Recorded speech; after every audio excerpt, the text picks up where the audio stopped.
Hi, today I'm reading to you from Chaste, a Cambridge Men of Honour novel by Felicity Brandon.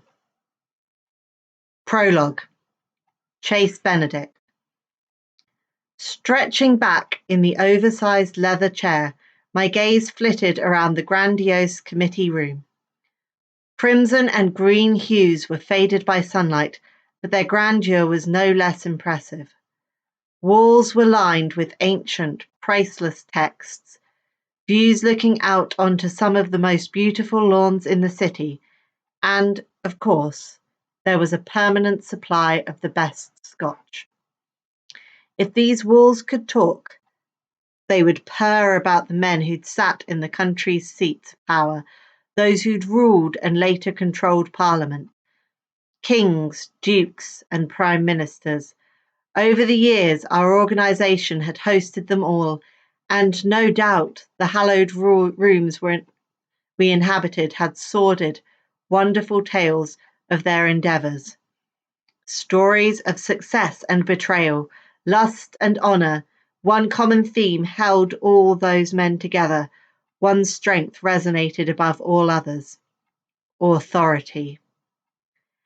Every man who'd studied there had it. Set within the indulgence of Trinity, the most prestigious of all the Cambridge colleges, our home had borne the leaders of the country for generations.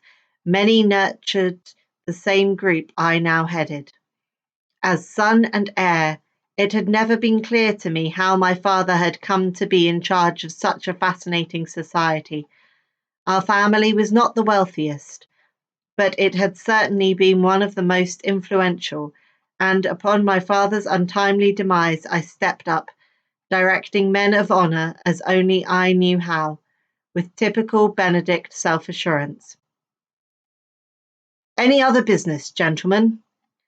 I cast my eyes over the faces of those who helped run the show, men I relied on more than anyone else. It was often said power was about responsibility, but from where I sat, it was about trust, and I trusted each of those seated around me.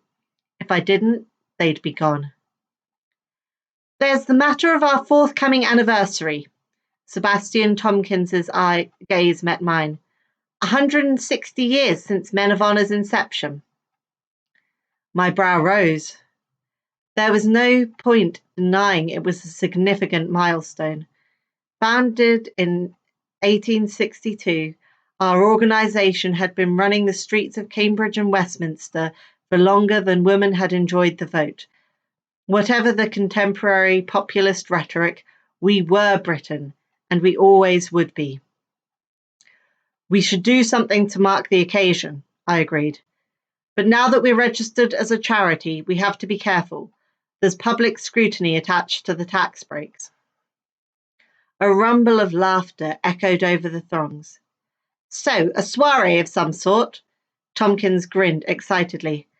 Something decadent and exquisite for the White Rabbit and his associates to enjoy.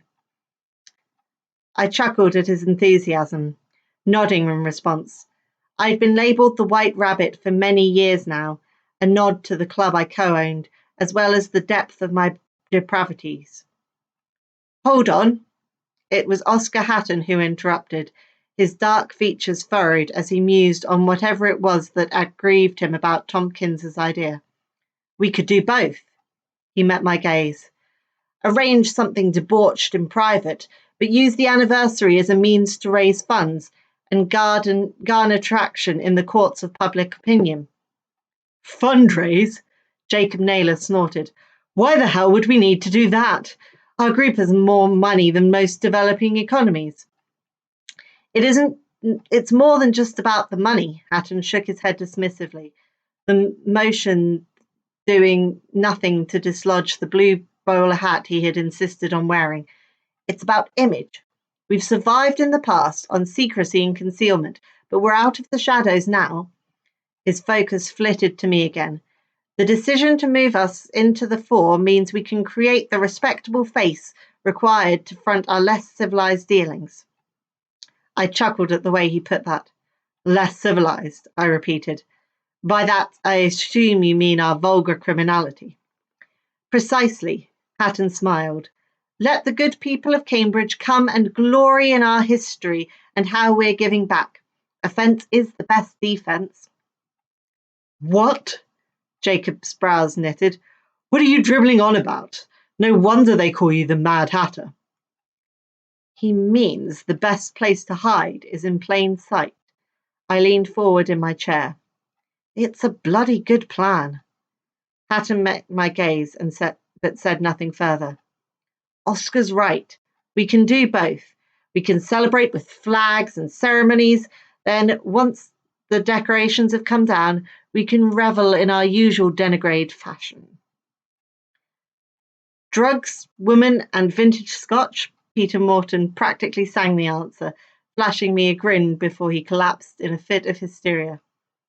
Exactly, I concluded, glancing out onto the exquisite gardens. All that and more. And since the anniversary isn't for another year, there's plenty of time to organise. Let me deal with it. Tompkins's assertion drew my attention back to the room. I'll approach the City Council for the appropriate licences and get the university on board. Nothing rouses local pride like a university event. I like it. One of the many reasons I trusted each and every man in this room was because they were reliable. If Tompkins said he would manage it, he would. There'd be no spanners thrown in the works, no delays, and no problems. Men of honour was watertight. It could prove to be popular. No doubt the little people will be desperate for a reason to party after a year of perpetual lockdown. It'll give them something to rejoice about. And a reason to put their hands in their pockets and donate, Morton concurred. You know nothing makes them happier than giving to those less fortunate. I snickered, knowing Morton was right. It never failed to amaze and amuse me how regular citizens were so easily led. Sure, they hadn't had the same access to a world-class education, but still, they could really be so dim, falling for the propagated messages spewed by the same system that actively worked to keep them in their mind-numbing roles. Could they actually be so short-sighted? The short answer apparently was yes, they were. Not for the first time, I was grateful for who I was. A man born into a better world, a brighter world, a realm with calibre and privilege. I would never have to accept the system the way those people did. I would never have to obey the law and pay my taxes. Those things meant nothing to me, or any man empowered by men of honour. You're right. I was convinced about the idea. They'll come out of their little hovels and lap up the celebration we offer. 160 years isn't much in a city this historic, but now that we're the charitable face of veteran funding, it will still sound impressive. Thank you, Sebastian. His lips curled at my praise. It was something they all sought, no matter how distinguished their families' names. I'll get on it. Anything else? I stretched again, weary of the constant banter. Though these men were my family, there was a whole world waiting for me. Women with legs as long as highways and seductive smiles, casinos allowed to stay open despite the COVID legislation. It was a whole different domain, open to men like me, one where rules didn't apply, and the only answer I heard over and over again was a resounding yes. The tightening lockdown restrictions had little bearing on our lives. Though the formal occasions had been cancelled, there was plenty to keep us occupied below the radar. I have wild oats to sow.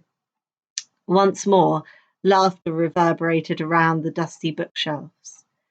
Anyone special in mind? Oscar inquired, his tone sardonic. I met his quizzical gaze with a smile.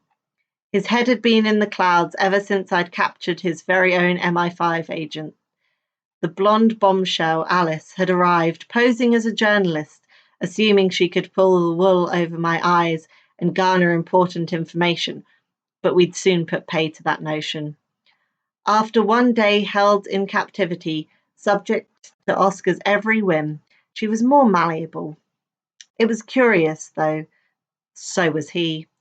The usually brooding man I'd come to rely on as my second in command was thoroughly distracted, meetings such as this one the only times I seemed to have his full attention anymore. Hardly, I scoffed. I accept monogamy is for some, but I happen to like variety. I'll leave the commitment to you, old friend. Oscar shook his head at me scornfully. Of course. Morton clapped his hand eagerly. The Hatter has his own love interest these days, doesn't he? His gaze shot to me before landing back on Oscar. How is the scrumptious blonde? Feel like sharing? She's not for sharing, thank you very much, Oscar glowered. And we're getting along just grand. You have the boss to thank for that delicious treat, don't you? Tompkins joined the debate, his gaze narrowing as if he feared favouritism. Hardly seems fair when we all work hard and deserve a treat. Now. I rose from my chair, garnering the attention of every man in the room. Enough of this squabbling. Oscar deserved Alice, but if you're hungry for the same, Sebastian, I'm sure I can work my magic again. My smile widened. I am the country's most eligible bachelor. I have ladies queuing up to interview me. My brow rose as I recalled the ruse pretty Alice had used to get her foot in the door. Not that it had helped her. Her bosses didn't have enough sway to outmaneuver me, and I'd ignored the Home Secretary's calls ever since. Politicians didn't impress me, especially the one in charge of the Home Office these days. Frankly, she was an insult to the role. Sounds good, Tompkins ceded with a sigh.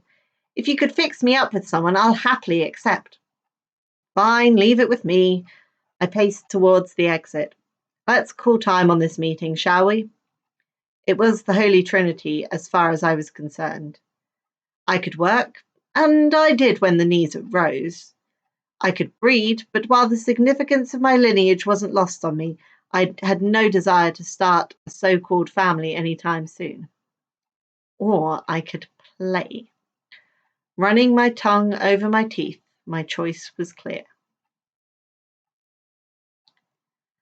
Chapter 1. Allegra Valance. Screaming with frustration, I threw my laptop onto the bed covers, my belly twisting with anxiety as I watched it bounce on my pillow.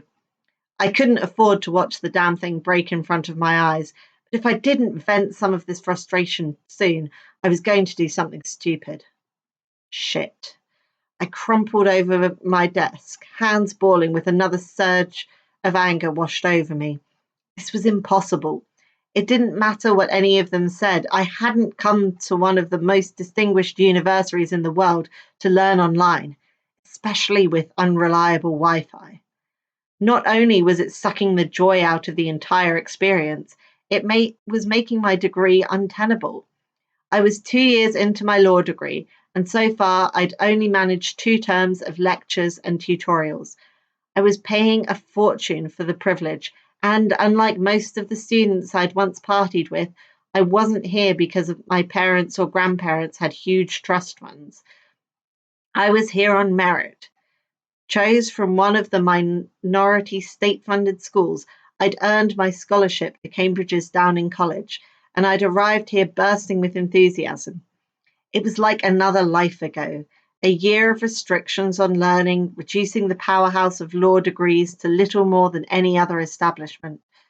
What use was the best teaching in the world if I could never meet my tutors? What purpose did the lofty library serve if I could never borrow any of the books? I pulled in another sob, disappointed at my own performance. Naturally, I had a right to be upset about the way things were, but that didn't mean I had to wallow in self-pity. There were plenty of people out there suffering more, people whose livelihoods had been taken away, people who hadn't seen family members for the best part of a year. Then there were all those who'd lost the battle against the terrible virus. Tens of thousands had died, every one of them leaving distraught loved ones behind. What were my miseries compared to theirs? What was my woe by comparison to grief? Even though I knew my rational conclusion was correct, that I had a lot to be grateful for, I couldn't help but dwell. This pandemic had taken its toll, and another day of lost learning in isolation was going to push me right to the brink.